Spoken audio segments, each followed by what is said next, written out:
sa neglected tropical disease. Maayong adlaw kaninyong tanan.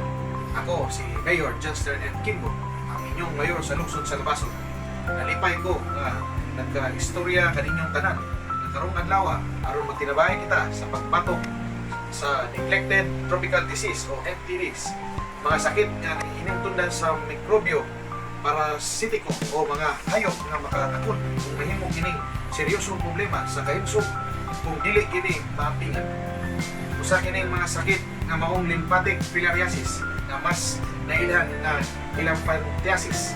Kini nga sakit hinungdan sa gamay nga bulate o bitok nga mapasa pinaagi sa pagpaak sa lamok. Mahimo kini o grabe nga paghubag sa mga tiil o uban pang bahin sa lawas nga mahimong makapaglisod sa paglihok o makahatag og kasakit. Ang maayong balita ini malikayan. Karon wala na sa Enero, panahon sa pagpurga o deworming month. Ako gidasig ang tanan nga moinom sa tambal sama sa albendazole, anti-filariasis o ivermectin. Kini nga mga tambal luwas, libre ug epektibo aron pamatyon ang mga bulate nga hinungdan sa sakit.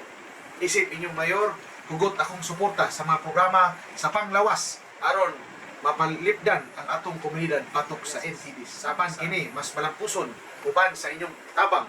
Ako kamo gihangyo nga moapil sa mga aktibidad sa pagpurga, maminaw sa tambag sa mga health workers, doctor, nurse o midwives. Og panalipdi ang inyong kaugalingon o pamilya. Magkahiusa kita aron himuong mas luwas, mas himsog o mas kusgan ang atong lungsod sa Labason. Daghang salamat ug magtinabangay kita alang sa mas maayong kauman.